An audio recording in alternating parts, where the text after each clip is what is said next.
Hello and welcome to the Content Byte, a podcast for freelancers who use their words to make money. I'm Rachel Smith, a freelance journalist, copywriter and content producer. I'm also the founder of Rachel's List, a jobs board and community for Australian writers and other creatives. And I'm Lynne Testoni. I'm a journalist and content writer as well.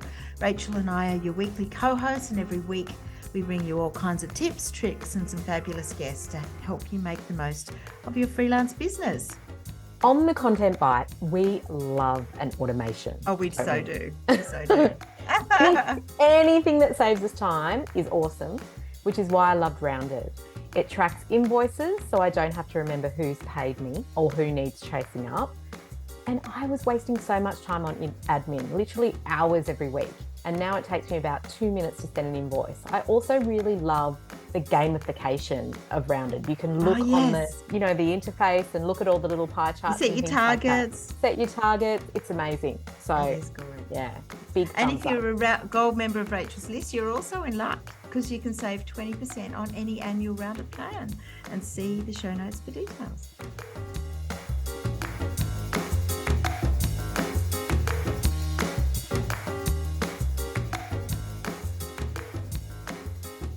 Hi, Lynne. It's been such a tough year for many people. There's been a lot of fear. Well, we've seen a lot of fear, haven't we, about losing work, losing clients, how to navigate all of that.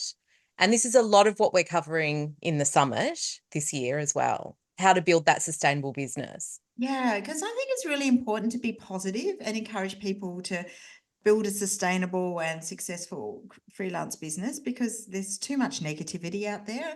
And that's one of the reasons we have one of our keynote speakers, Austin Church, on the podcast today. And he's got a lot of wisdom about this. Hello. Hello, Austin. I first heard about you when you appeared on Ed's podcast. And as everyone knows, Ed was our keynote, one of our keynotes last year. And I've been a long-time subscriber of your newsletter, which is great. Lots of gems in there. But Lynne, tell us a little bit more about Austin, and then we can get him in the hot seat. I'd love to. So Austin L. Church is joining us from Knoxville, Tennessee. I don't know much, but it sounds awesome. And he has the air conditioner on. We've got heaters on. Yeah. He's a writer, marketing consultant and business coach. He started freelancing in 2009 after finishing his MA in literature and getting laid off from a marketing agency. Over the last 15 years, he's made millions as a creative entrepreneur while learning what not to do. He's passionate about teaching freelancers and consultants about how to stack up specific advantages and find their income and lifestyle sweet spot. His website is called freelancecake.com, where you can also find out about free money, his pricing and money mindset guide for consultants and freelancers. Welcome, Austin. Welcome. Thank you so much for having me. I'm delighted to be here. Yeah, it's great to have you. It's great. So how about we start with you telling us a little bit about your career journey and what you do now? Sure. So you mentioned that, from the official bio, I got laid off. I never intended to become a freelancer. That was a choice that was made for me. So to anyone listening who deliberately quit a job to launch into self-employment, I applaud you. I admire your courage. I did not have that courage. I might have stuck it out in that job for much longer if I hadn't suddenly found myself fun employed. So that was 2009. And since then, there have been a lot of twists and turns just with different business ventures. The sort of continuous golden thread has always been selling writing, selling creativity. And meanwhile, got married. My wife and I started having kids. And so then there's that, I won't call it tension, but the dual priorities, you might say, between how do I build a business that I love? How do I make myself fully available for my family?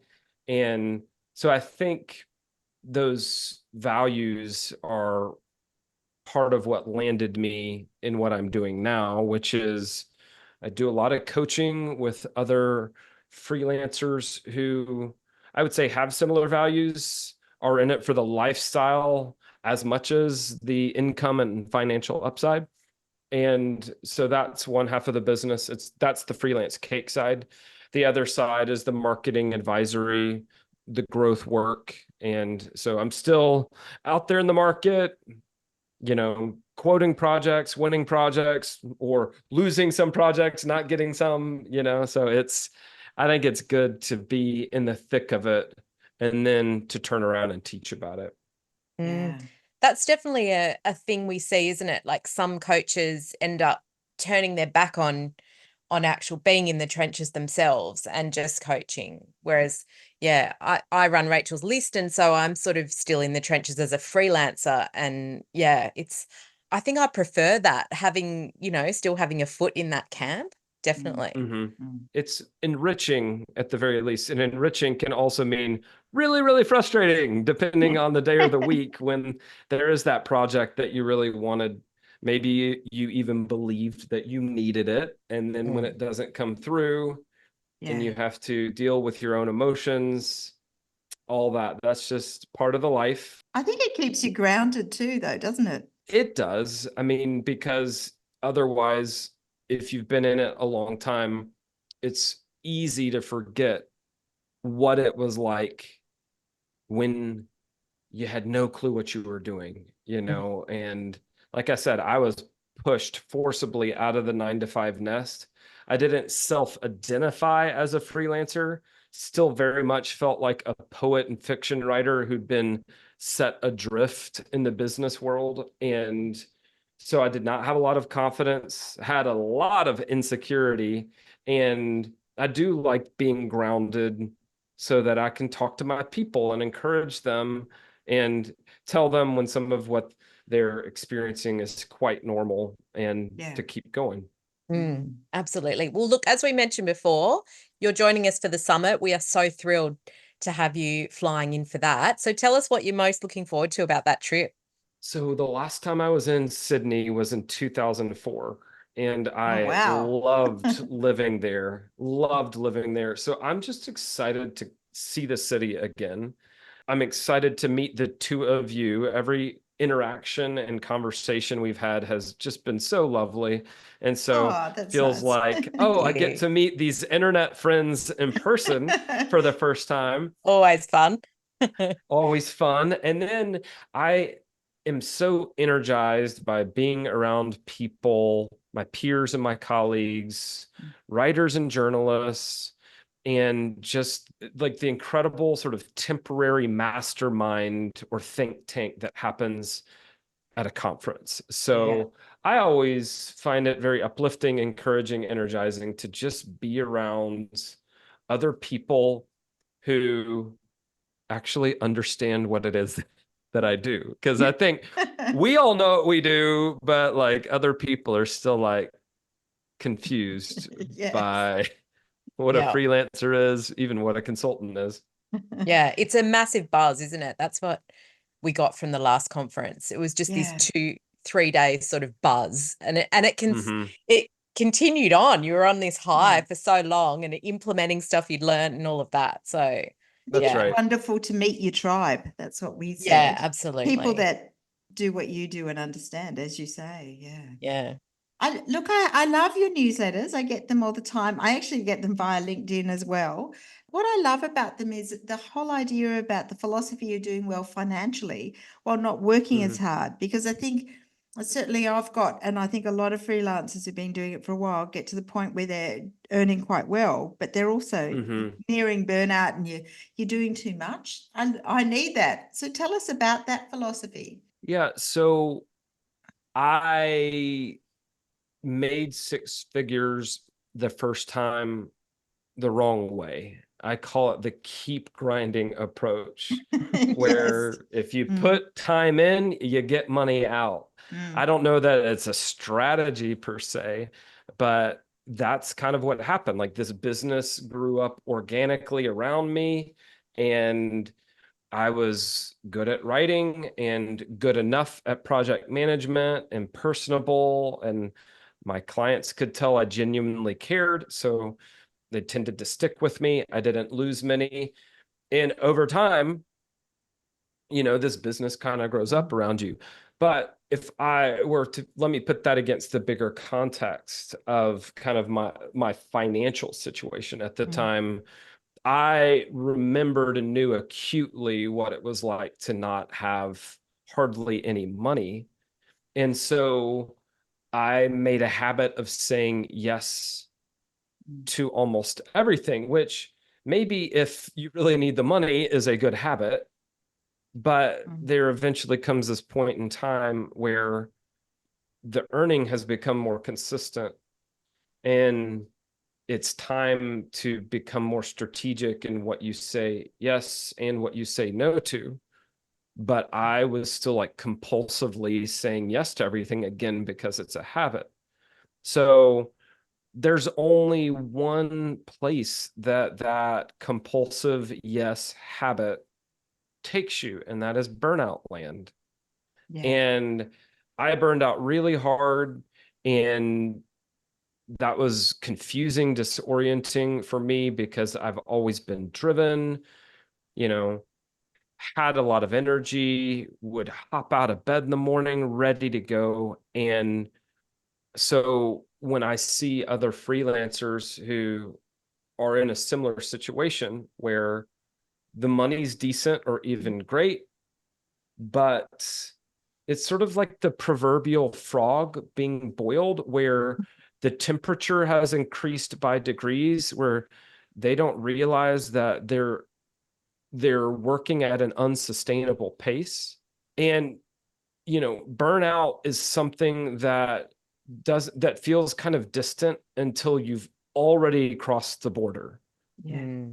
And so I kind of know the signs now, and I needed to figure out for myself a better growth strategy, because when I was single and then when it was just my wife and me, for me to work too much didn't really affect other people or hurt other people. And I'm not ashamed to say this, but like, this is not a good look. I answered emails on my honeymoon. Oh, Like, no. that's who I was at the time. I wouldn't recommend it to anyone listening. Do not, do No. not, but that's me. And I never would have pegged myself as the workaholic type, right? But when you've come from a place of scarcity, you may actually think you're being wise in saying yes to everything, working long hours, and you tell yourself, well, once things are more stable, then I'll slow down. But I found that it's never quite that simple, is it? It's No. You've got habits, and you don't even realize half the time that there's mindset stuff driving you too, like deep basement level stuff. So that was sort of that was the first way that I made six figures, right? But then when I kind of backed off of that, I realized, wait a second, there are people who make six figures in like 20 to 30 hours a week. And their strategy is different than the people who are working long hours. What are they thinking and doing differently that the rest of us could and should be doing as well? So that's where the 300k flywheel concept, that it started to emerge, because I'm like, wait, these people all have really strong positioning. Wait, these people don't just sell generic services. They have really well-defined, juicy offers. Wait, they're not charging hourly, and they're not trying to compete based on price. They're charging flat fees that are maybe even quite aggressive according to some people, but paired with strong positioning and juicy offers and like a defined niche, people in their niche or their target audience are happy to pay a premium price for an outcome attached to a painful, expensive problem. So I started putting all the pieces together, and then I started doing my own experiments, and then I started doing experiments with coaching clients, and figured out, sure enough, some of these advantages like positioning, packaging, pricing, pipeline, like becoming committed to be good like committing to being good at marketing, right? A Yeah. lot of us with a creative background, arts, liberal arts, you know, marketing kind of gives us the willies. We're like, I'm not sure how I feel about that, right? Yeah. But if there's one thing that could truly transform your business, it's probably having a surplus of leads.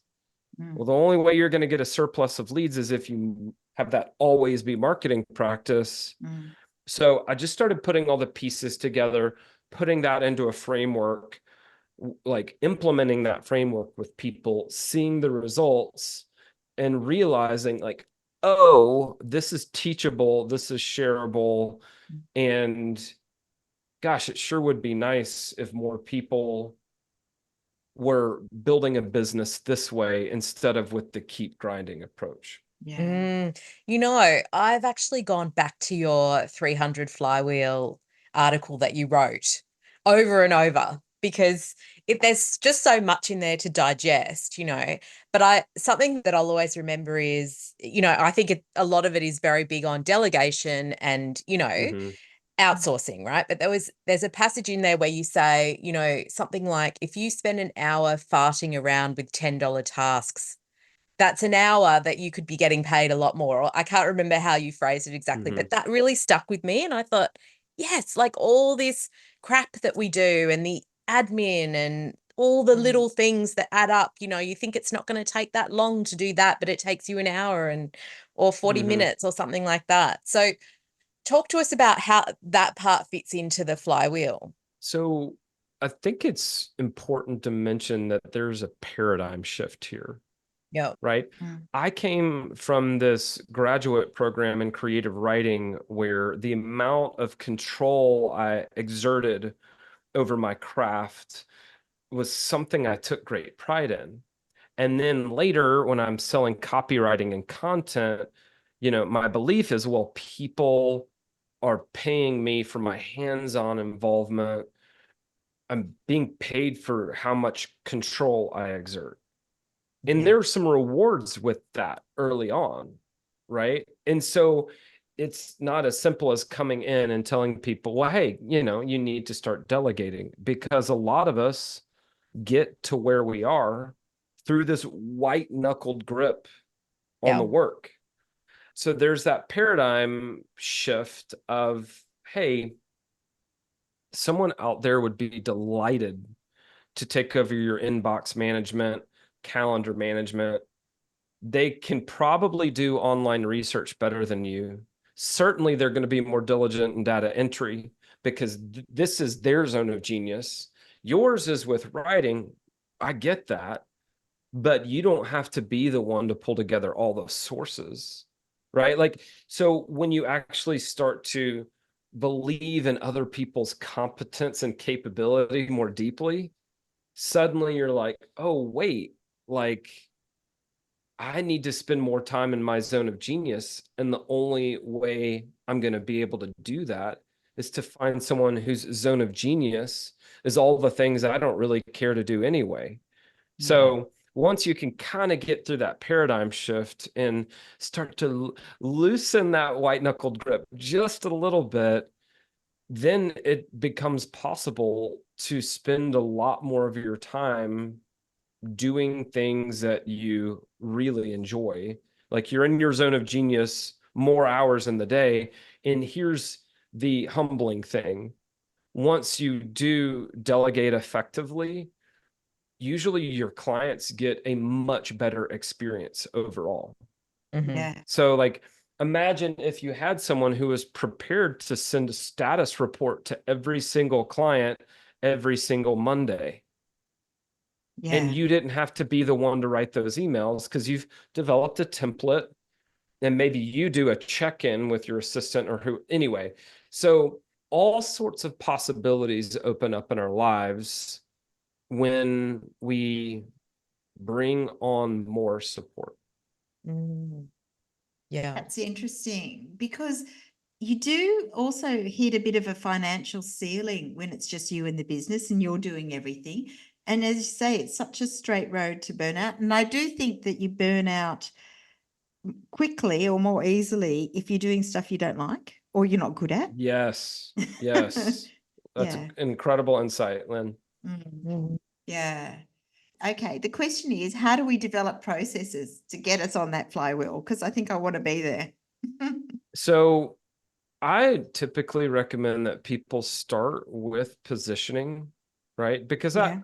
let's be honest, some people, they're not going to hire an assistant anytime soon.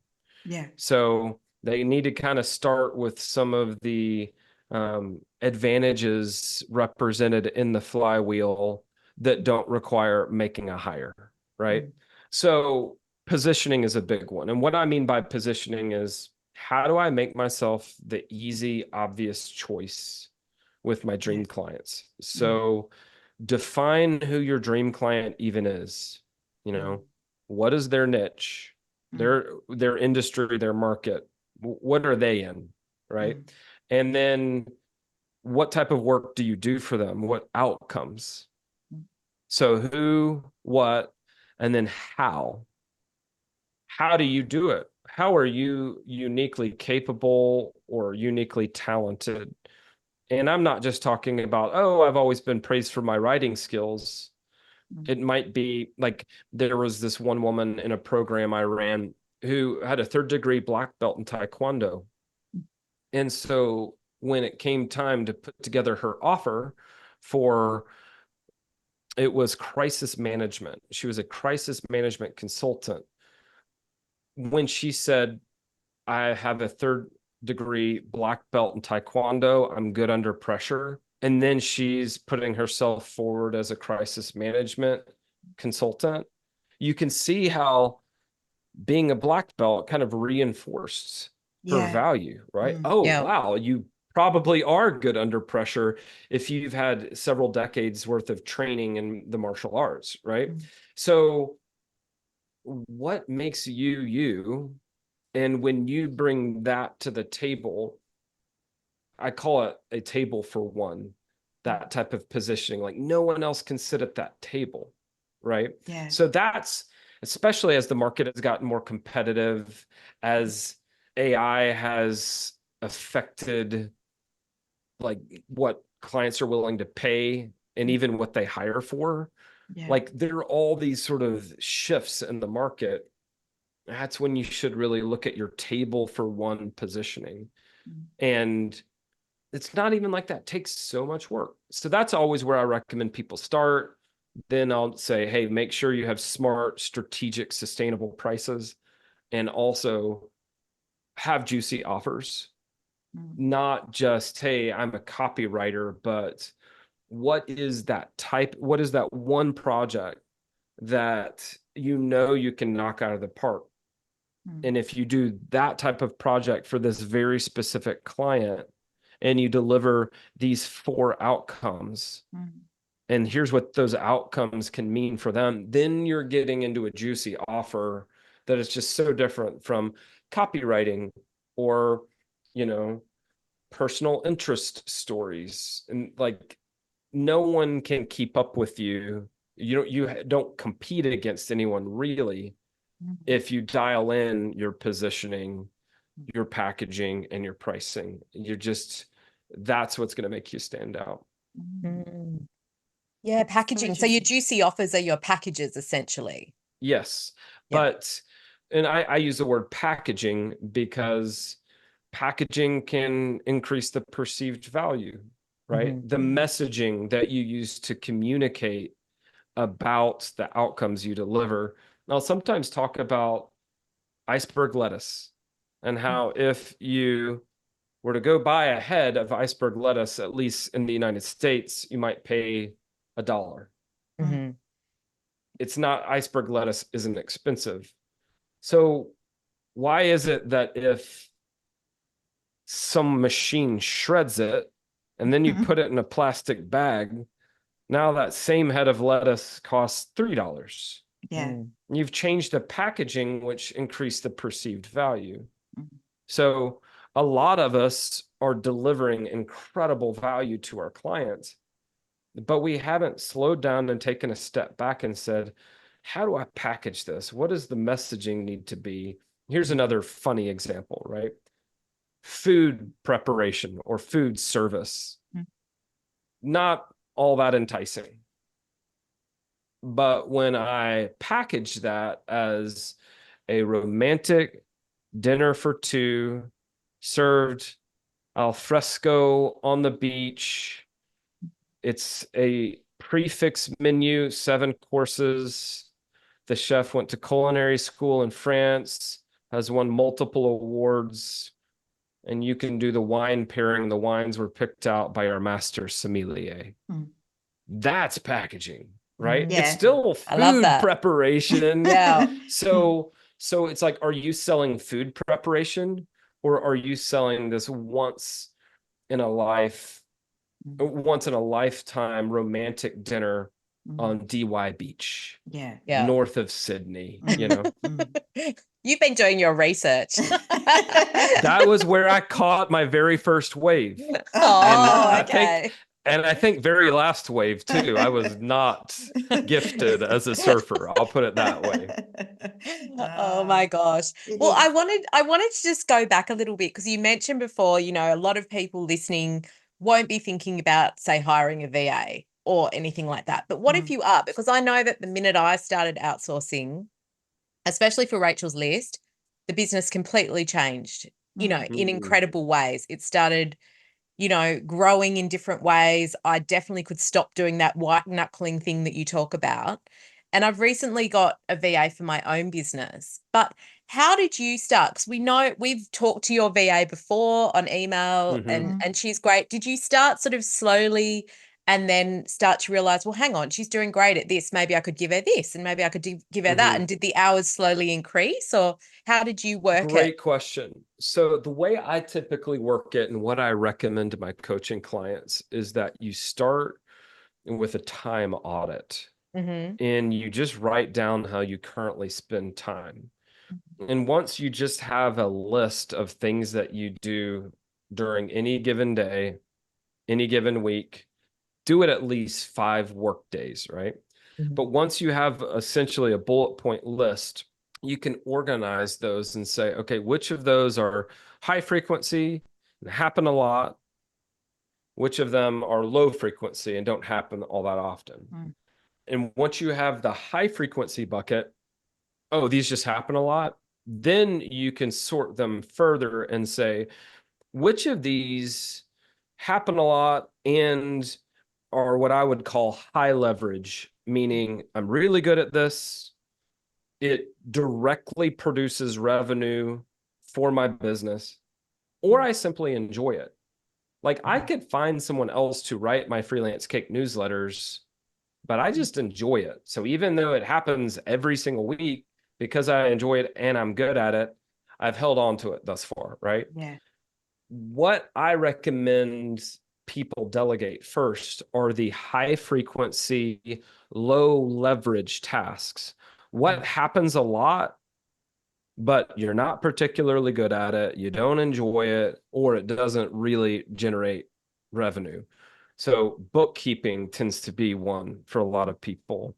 Calendar management is one. Social media scheduling, right? I mentioned the writing of my newsletter, but I don't really need to be the one who sets my newsletter up. I may write an article that I include in the newsletter every week, but I don't need to be the one who publishes that on our blog. So what are the things that, if you were to delegate them tomorrow, don't really pose any kind of real threat to the business if they aren't done well at first? Now, I still think they can be done well from the get-go if you have well-defined processes. We can talk about that more in a second. But it makes sense strategically to delegate things that happen a lot and that really are those $10 an hour tasks, $5 an hour tasks, right? Yeah. And so if you delegate those first, you don't just free up 15 minutes once a month. You may be freeing up 2 to 3 hours every single week or every single day, right? So, but back to your point, Rachel, like, how did it kind of evolve over time? Well, my assistant proved herself highly capable. And then I just kept on giving her more and more and more. And here's the secret when it comes to process capture or just working from clearly defined processes and SOPs. You don't have to be the one to create all of those.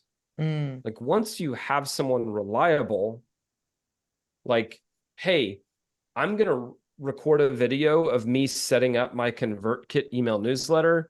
I want you to watch the video. Then I want you to create a checklist based on the video. And then I want you to follow that checklist as you set up my video from this point forward.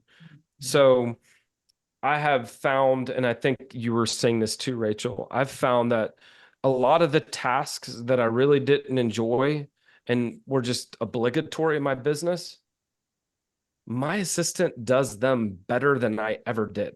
Because I didn't like it. Yeah. I'm like, don't make me do it. I hate setting up my email newsletter. It feels like, it always takes longer than I think it should. Yeah. So, but going all the way back to the beginning, when you start to delegate, you're not delegating these mission critical tasks. You're delegating high frequency, low leverage tasks. So at the beginning, you're just buying back your own time. Whew, I freed myself up from that. Now I can use this time I freed up to go generate more revenue in my business. Yeah. Yeah. It's interesting, Love it. isn't it? Yeah. One of the things that we're talking about at the summit is about that human element.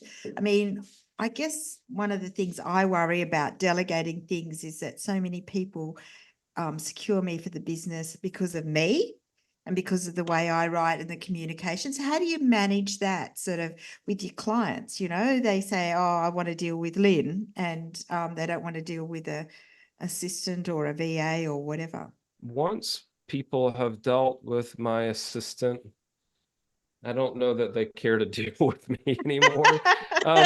Now I get what you're saying, right? Like, but I think if people know that they are paying you to knock it out of the park with a writing project, and that your assistant's job is more like project management and keeping everything on the rails, then it seems like added value instead of, oh, Lynne delegated the relationship, I do think language is important, right? So this may have already happened. You all email me, my assistant steps in and says, hey, I thought you all might appreciate a prompt reply. I'll go ahead and I'll make sure Austin gets this message and I'll come back with an answer to you. Yeah. So I still communicate with my assistant in Slack. And it was like, hey, I went ahead and handled the emails, but these 5 emails needed some kind of response, answer, decision from you. What is your decision? Well, that's great. I can make those decisions rapidly because I'm not being distracted by all these other emails. Yeah. And then I'm back to focusing. So I actually think that mature clients are less stung by you getting the support you need than you might expect. Yeah. In fact, I think it reinforces your positioning as a pro. They're like, wow, Lynne, Rachel, Austin, they're doing well enough that they have an assistant, and that actually is helpful because that there's more than one person they can contact now when they need help with something. And if my assistant is more responsive over email than I am, some of them, I found out later that my assistant handled situations that I knew nothing about because clients emailed her directly. And I'm like, yes, I'm winning. This is what winning is like. They don't contact me when they need a logo file that I had 5 years ago. Yes. So I love you saying that because sometimes my VA at Rachel's List will handle really tricky situations and I don't really know about it. until I've like happened to be looking in the scent for something and I happen to read something and I think, oh, wow, she did something really good with that, where I might Yeah. have, gone back and forth or not known how to deal with it. But she's very straighty 180 about so much, whereas I can be a Yes. bit of a pushover. And so I really appreciate that, having this So gatekeeper sometimes, you know? it's not just you. I was Yeah. reading Buy Back Your Time by Dan Martell, Canadian guy. And he said something to the effect of the one benefit of having an assistant manage your inbox is they're going to be more protective of your time and your calendar than you are. Yeah. Yeah. If you say, kind of, here are the rules, they're like, great. And then they're like, hey, I'm sorry, Rachel doesn't book meetings into Friday mornings. Can you offer another time? Yeah. And if it had been me, I'm like, well, maybe I should be easy to work with and I should be accommodating. I should just quit being so rigid and maybe I should just take the meeting on the Friday morning. Right. And like, Yeah. so I've had that situation multiple times where I'm like, Yeah. thank you for not being a pushover because I Yes. would have been. Yes. It's a total game changer. I That's love right. it. We talk a lot about future-proofing your freelance business, and developing that business mindset. Everything feels up in the air for a lot of people, depending where you sit on the spectrum of, starting your business, whether you're a veteran at the other end and you have regular work and all of that. What are the things that we need to be changing up right now in this kind of volatile space? So that morning marketing habit, that's what I call it. Yeah. Marketing consistently, 30 minutes a day, at least. Yeah. Interesting. When I fail there's at just that. more noise, when there's more noise in the marketplace, right? Like Yeah. it's not the early bird who gets the worm because there's no guarantee that you're going to be in front of that dream client right when they're going to make a decision.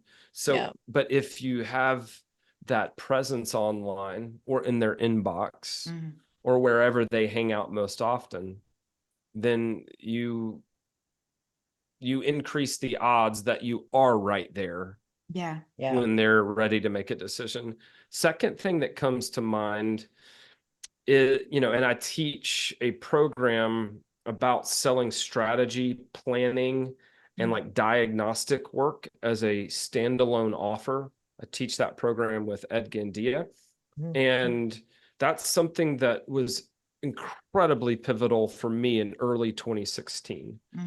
So I'm like, I have to break this relationship, this money, like time in, money out relationship. And so selling some kind of initial planning, road mapping, strategy, ideation, advisory, or advice giving offer what transformed my business. And so I find myself saying that a lot, especially to freelancers who aren't brand new, kind of have their sea legs. They're kind of wondering what's next. I'm like, listen, most good writers are good writers because they're good thinkers.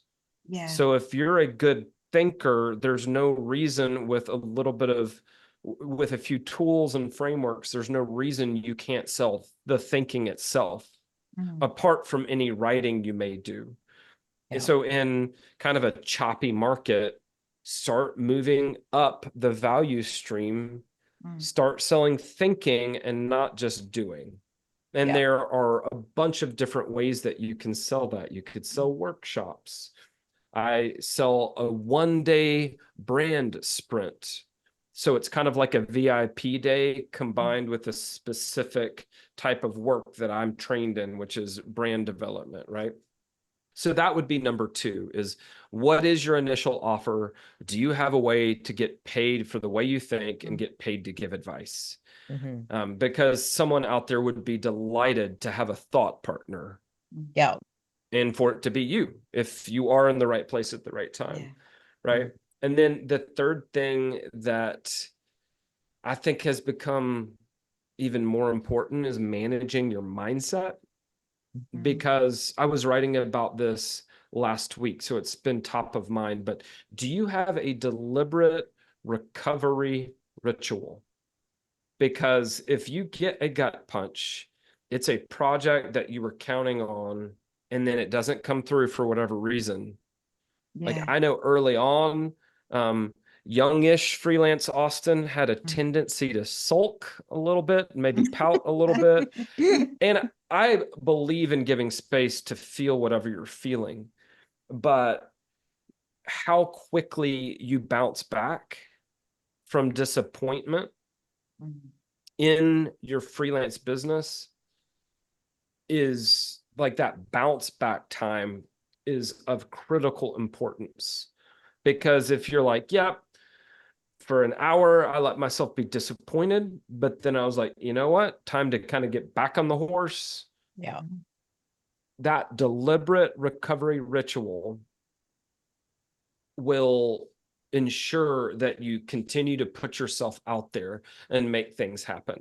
But if you spend a week or two in a mental funk because you got disappointed, that's a week or two that you're not being proactive. And sometimes that can like mean the difference between like, you know, I say win the days and you win the months. So if you have a deliberate recovery ritual, you will win more days, even if disappointing things happen. I love I that. do think So some of true. that gets easier the longer you've been doing it, because you get more and more disappointments and you realize this is just part. You just get I'm this is part of accustomed it. to disappointment. Yes. Yeah. So Accustomed to rejection. Yeah, it So- happens. Yeah. I won't go too far down this rabbit hole, but Mhm. it was like intriguing to me to listen to Roger Federer, Swiss tennis player, one of the greats of all time, say that out of the 1,526 matches he won or he played, he won 80%. Inside of that 80% of matches, though, he only won 54% of the points. Yeah. So you combine that with an insight from someone else, it's not even worth going into, but it turns out that 70% of time during a tennis match happens between points. Yeah. So if the best players in history only win 4 to 5% more points than people you'll never hear about, how you spend time recovering after you lose a point is the difference. That's what makes the difference over the course of a career. And that's when I was like, ding, if you spend too much time licking your wounds, you're out of the game. And you're not out there ready to pout, like go find new opportunities. So disappointments will come. I see that know? so much in our Facebook group. People Yeah. who just almost seem obsessed with that licking their wounds stage and staying in that. Yeah. Yeah, it's funny, isn't it? So I know when people are down, no one wants the Pollyanna personality, Yeah. but it's like how quickly you pick yourself back up makes all the difference. Yeah. Well, I heard Bonnie Garmus, who wrote Lessons in Chemistry at the Sydney Writers Festival, and she had 98 rejections on her first novel. Oh, wow. And I went, well, there you are. And then, of course, she did another novel, Lessons in Chemistry, and it was a bidding war, and she sold 4.5 million copies or something. And I went, And what if she'd okay. given up? Yeah. Right? Like, Yeah. like we hear these stories in other domains. You know, one of the classics is Edison, how many times he failed to create a working light bulb. There are so many of these. I kind of collect these stories of perseverance. I think because freelancing is hard. Solopreneurship is hard. And anyone who says otherwise is lying to you or they're just stupid. But anyway, it's hard because life is hard and business is hard. So if you know it's hard and you know you're going to get knocked down, how quickly you get back up is everything. Yeah. So true.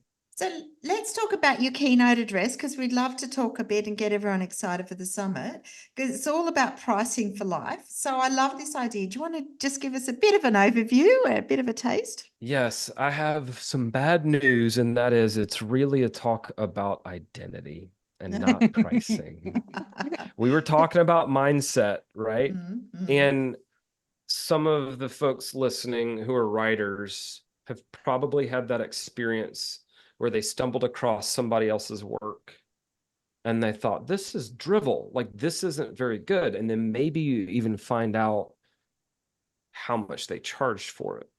And then you get real mad, right? Because you're like, it wasn't very good. And they like charged double of what I would have charged. Oh, so money is an emotional subject for a lot of us.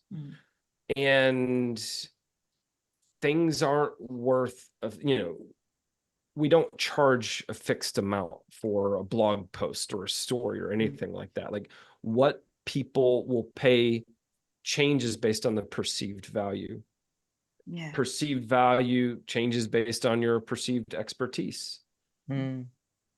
So it's not a popular thing to talk about necessarily, but sometimes we're able to charge more if we're more confident. Yeah. Or to put it a different way, we won't charge what we're worth until we believe in our worthiness. And so that's what I want to talk about. We're going to do a little bit of tactical stuff just around the 7 numbers people need to know in order to set prices that they're confident in. But that assumes that you've done some of that mindset work and you've examined your beliefs about pricing and money and even your own capabilities. We do not outperform our beliefs. So that's why we have to get into some of that belief and identity stuff, because that's where a lot of the true transformation can come. Wow. That's great. It's a great way to start. Yeah, absolutely. Well, we ask all our guests about their favorite digital tools. So do you want to give us your list? Things you'd be lost without? One of them is Moxie. It is a business management app that still sometimes makes me sad when I use it because I did not have it when I first got started. And I was doing things so inefficiently, and it's hard not to look back and be like, what if I'd had this then? Like it would have saved me thousands of hours over the years. But anyway, Moxie, the domain is withmoxie.com. Check it out. Another one that I love is Notion. A lot of people have heard about Notion now. I specifically have a content database in Notion where I leverage templates, like custom templates that my assistant and I have created. And let's be honest, it was mostly her. But like every time I'm set to start working on a new newsletter, I start the new newsletter from the template, and then I can write the newsletter piecemeal across a week. And then I do the same with LinkedIn posts, and for the longest time, all of my writing was like on apps on my phone and in notes and in Google Docs. And then like, it was just all over the place. And now, because I use Notion as a writing app, but it has so much power as a possibility app too. And just like linking things together, like second brain, it just has become this incredible sort of enabler and writing companion. I would love to get more into Notion. I just don't get it. It has been mentioned a few times on the pod. Yeah. The last one that I will mention is really basic. It's a text expander app. Oh, I love that app. Yeah. Yeah. So mine is called A-Text. I use it with my Mac. I think I paid $5. And I like being able to save a keyboard shortcut. And then when I need that chunk of text, whether it is an email template, whether it is a link, whether it is my address, whatever it is, I have chunks of text that I need on a regular basis, like my bio. Yeah. I have one that is calls to action for the ends of LinkedIn posts. So I've already pre-written all these. And when I'm finishing up a LinkedIn post, I type in the keyboard shortcut, it populates all those. I pick the one that is most appropriate for the post, delete the rest. It saves so much time. Yeah. By using templates, yes, but also having those templates saved behind keyboard shortcuts. Yeah. Amazing. I totally agree with that one. Wow. So this was fun. It is. So good. We could talk to you all day. We could. One of the things I love is that you're being so positive and proactive with freelance strategies. So is there anything you'd like to say to freelancers now who are going through some tough times? I think Australian freelancers aren't struggling as much as you guys over in the US, but it's still been tough. So let me be that annoying Pollyanna personality and say, I really do believe the best is yet to come. I really believe that. I think if you have an attitude that enables you to, it's called confirmation bias. It's a cognitive bias. Look it up. We see what we expect to see. Yeah. So if you believe that the best is yet to come, you will see opportunities. The same way if I said, hey, go notice all the red cars in your neighborhood, you would notice the red cars more than the blue ones. Yeah. So leverage confirmation bias. Believe that the best is yet to come for freelancers and specifically for you. And then I promise you, you will notice more opportunities that you would not have noticed if you were instead believing that the sky is falling. Because I'm telling you, I got started 2009 during the Great Recession. It was like the worst time in history to get laid off for many people. So it's not so dissimilar from the environment we're in now, where it's like, we all feel like we're up against a stiff headwind. I get it, but believe that the best is yet to come, and I believe you will see more opportunities. Yeah, fantastic. Thank you, Austin. Oh my gosh, this has been a fabulous chat, and we cannot wait to meet you. We've only got a couple more months to go. I can't believe it's only like 2 months away. That's wild to me. I'm excited. Yeah. Amazing. Well, that brings us to the end of the show this week, but thank you to everyone who's listening and sharing us on social media, and please leave a rating and review on the platform where you pick up your podcasts. Yeah, and we'll put some show notes. In the show notes, it'll say how you can connect with Austin and sign up for his newsletter and to hear about the summit. And also we'll put a link to the flywheel article, which is an absolute mind-bending article that will change that would be great. how you look at organizing your time. Thanks again, Austin. Thanks. We'll see you very soon. Thank you. Thanks. Bye. Thanks again to our wonderful sponsors, Rounded, easy accounting and invoicing software that helps freelancers run their business with confidence.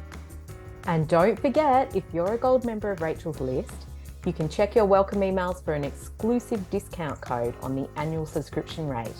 You can also find it in the private Facebook Gold group, or just contact us at hello@rachelslist.com.au.